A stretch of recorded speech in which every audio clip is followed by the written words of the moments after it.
sekarang itu ada kelompok tekstualis, sehingga yang nggak ada di Quran ya halal.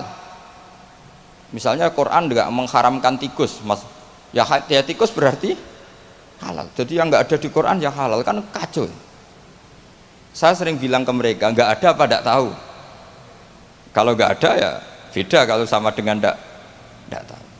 Mereka itu kalau ngitung jumlah yang halal itu hanya pakai ayat kulla ajidu fima ukhiya ilayya muharraman ala ta'imi yatamu sak terus itu. Tentu pengecualiannya hanya 3, hanya lahmal khinzir dan seterusnya, itu 3 itu tok. Tapi mereka tidak hafal bahwa di antara aturan umum Quran itu adalah wa yuharrimu alaihimul khobais, dan di antara ciri utama Rasulullah Muhammad adalah mengharamkan semua yang menjijikkan. Jadi tikus itu kira-kira kamu jijik enggak, kotoran manusia jijik enggak, kencing manusia itu jijik enggak, ini sesuatu yang pasti haram karena termasuk apa? Al-khobais. Terus begini contoh dalam fikih lagi. Ini contoh terakhir, teman tenang saja di sini karena saya dipesan sambil nunggu Habib Anis ini. Orang menikahi mbaknya sekaligus nikahi adiknya kan tidak boleh. Al-jam'u bainal ukhtain. Jadi istri kamu pertama mbaknya sekaligus nikahi adiknya fi nikahin wahid, dalam nikah satu itu tidak boleh. Dan itu Quran hanya membicarakan itu, wa antajma'u bainal ukhtaini, di antara yang dilarang adalah menikahi mbak sama adiknya bersamaan. Andaikan itu diterjemah bebas, maka terus nanti ada ayat di berikutnya wa ukhilla lakum ma wara'a dzalikum, selain itu halal semua. Kan nggak kebayang misalnya orang menikahi perempuan dan budenya, orang menikahi perempuan dan mbahnya, dengan alasan itu di Quran tidak ada. Maka saya berkali-kali bilang saya mau ikut tim tafsir asal fikihnya saya. Akhirnya ya saya terjemah wa antasma'u bainal ukhtain, dan tidak boleh mengumpulkan mbak dan adiknya. Saya tambahi sendiri dalam kurung juga perempuan dan budenya, juga perempuan dan bulenya, juga perempuan dan mbahnya, atau semua perempuan yang punya hubungan mahram. Harus ditambahi seperti itu. Karena dalam ilmu balaghah wa antasma'u bainal ukhtain adalah zikrul ba'di wa iradatil kul, menyebut sebagian. Jadi contoh haram adalah mengawini mbak dan adiknya. Itu hanya contoh saja, sebetulnya termasuk mengawini perempuan dan budenya, mengawini perempuan dan buliknya, perempuan dan mbahnya. Nah, cuma pikirannya Quran kan begini, yang potensi orang syahwat itu kan mbak sama adiknya, sama-sama cantik masih muda. Kan nggak kebayang misalnya Sri itu umur 17 tahun, kamu kawini bersama mbahnya yang umur 70 tahun. Maka Quran tidak perlu melarang. Ini kalau asal orang waras kan nggak kebayang nikahin cucu dan mbahnya, sehingga Quran tidak perlu melarang itu karena pasti orang waras itu tidak akan melakukan. Jadi yang diperingatkan tuh jangan nikahi mbak dan adiknya karena potensi sama-sama masih cantik. Tapi kalimat ini pun, ini penghormatan saya kepada Mbah Bedawi, pada keluarga ahlul ilmi, kalimat ini pun maknanya hanya seperti itu. Maka Rasulullah ketika ayat itu turun langsung ngendikan, ditambahi wala bainal mar'ati wa ammatiha wala bainal mar'ati wa kholatiha. Begitu juga nggak boleh nikahi perempuan dan buliknya, perempuan dan budinya. Terus oleh ulama fikih ditambahi lebih umum, dua perempuan yang andekan yang satu lelaki itu tidak boleh nikah, maka dua perempuan ini tidak boleh dikumpulkan tahta rajulin wahid, di bawah satu lelaki.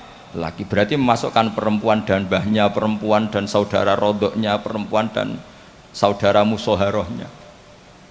Nah sekarang bayangkan misalnya orang hanya baca Quran, yang haram itu hanya nikahi perempuan dan adiknya atau perempuan dan mbaknya, wa antasma'u bainal ukhtain.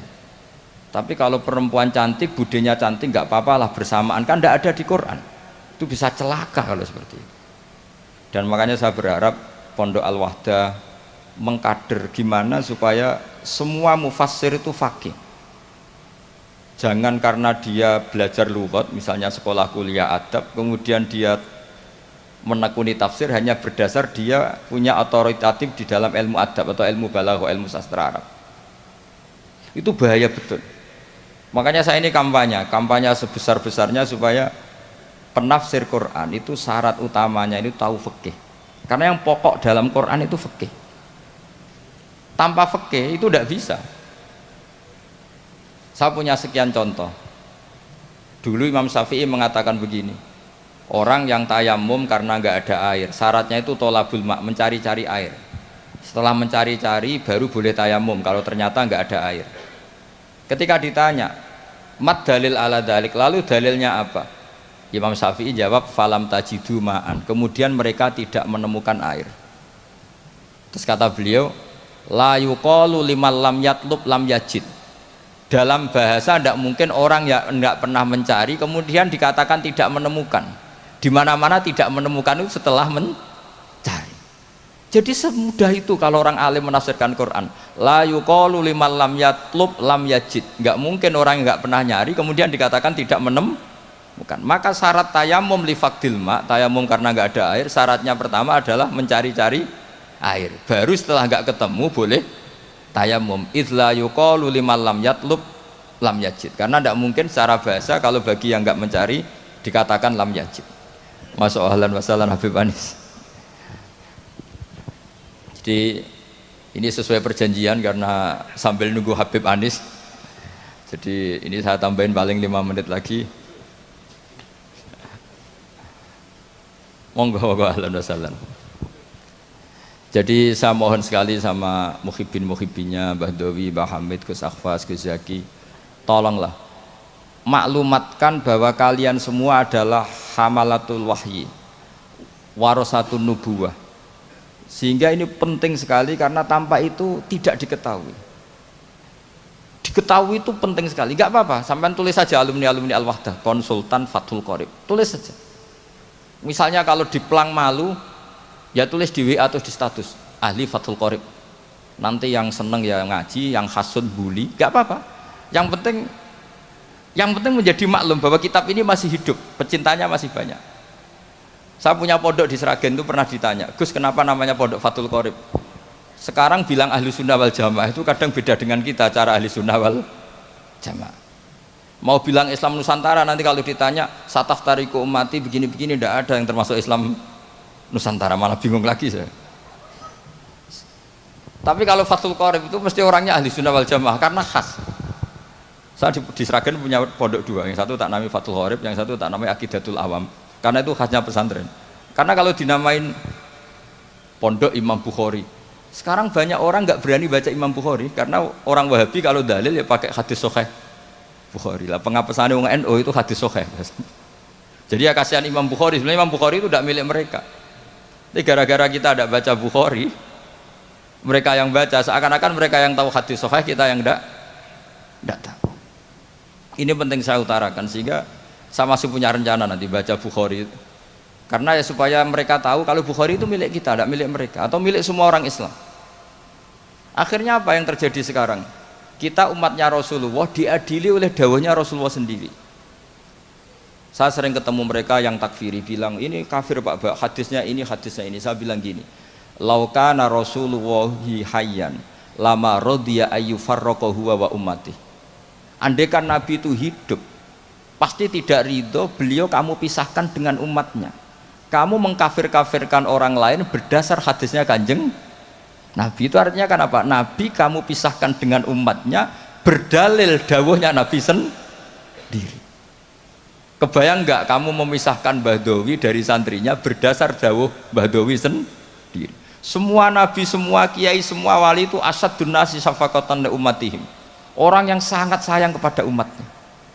Tapi sekarang ada tren orang dianggap kafir, artinya dianggap kafir itu dipisahkan dari Nabi justru oleh dawuh Nabi sendiri. Kebayang nggak Nabi kerso dipisahkan dari umatnya, padahal Nabi fi akhiri hayati ngendikan ummati.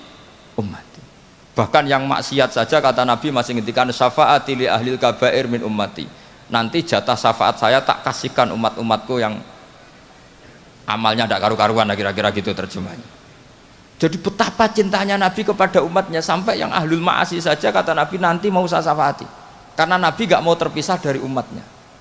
Sekarang banyak hadis sahih yang justru dipakai sebagai alat pemisah bainahu wa baina ummati, antara Nabi dan umat. Maka santri Al-Wahdah ini harus kuat, semua kita harus kuat. Semua kita harus kuat. Caranya gimana? Yang ngaji tadi, ngaji pakai guru. Sekarang alhamdulillah kan banyak gus-gus besar yang misalnya jenengan gak menangi Said Muhammad, ada Gus Naji, ada Gus Ro'ub, ada Gus Kamil, ada Ali Akhwas, gak menangi Habib Zain. Gus Zaki dulu lama ngaji Habib Zain, gak menangi Said Romdon Al-Buti, banyak santrinya di Indonesia itu luar biasa. Gak ada ulama top internasional yang sanatnya gak ada di Indonesia. Misalnya gak sempat ngaji Habib Umar, banyak orang yang ngaji Habib Umar. Keluarga besar Solo, keluarga besar pondok-pondok banyak ngaji Habib Umar. Jadi Indonesia itu gampang sekali ngakses sanad-sanad kelas dunia. Apalagi Musnidul Alam itu juga orang Indonesia, Syekh Muhammad bin Isa Al-Fadani. Jadi kalau orang Indonesia tidak pinter tuh kebangetan lah kira-kira seperti itu. Karena gampang sekali ngakses sanad-sanad itu. Tapi sanad ini pula yang mulai hilang dari pondok-pondok pesantren, jarang yang mau menekuni. Makanya saya ingin sekali bahwa sanad-sanad ini terus kita jaga. Karena setelah sanad ini terjaga, itu gampang sekali melogika kebenaran. Kayak saya berkali-kali bilang, masa orang kafir 70 tahun menjadi iman gara-gara la ilaha illallah, tapi kemudian kalimat yang sama menjadi kalimat kekafiran kalau kamu bacanya di kuburan. Jadi kalau orang NO tahlil itu kafir, jaluk kuburan. Itu kata Said Muhammad dulu kalau guyon masyhur itu.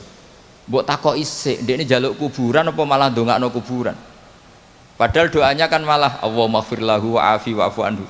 Justru kuburan ini yang didoain, tapi mereka lihat dari jauh karena begini dikira kita minta kuburan, padahal hakikatnya kita mendoakan yang ada di kuburan. Ini secara teori penelitian sudah gagal. Wong neliti saja tidak mau, observasi saja nggak mau. Coba kalau mereka neliti, ternyata mendoakan yang ada di kuburan, bukan minta kuburan. Semua orang NU misalnya kalau ziarah doanya gimana? Allahumma ighfir li sayhina, Allahumma ighfir li ummina, Allahumma ighfir li abina. Itu minta kuburan apa mendoakan mayit yang ada di kuburan? Mendoakan. Tapi mereka menuduh kafir, katanya kita minta sama kuburan karena melihatnya dari jauh. Karena begini dilihat dari jauh, oh minta kuburan kan gitu. Ini secara penelitian kan sudah kacau. Dan makanya saya minta sekali tradisikan tahqiq dan sanad-sanad yang mudah kita dapat, semoga diakses, dimuasalah secara baik, disambung secara baik. Saya kira demikian karena ini Habib Anis Darawo sesuai kontraknya. Kalau beliau sudah rawuh karena memang semuanya menunggu beliau.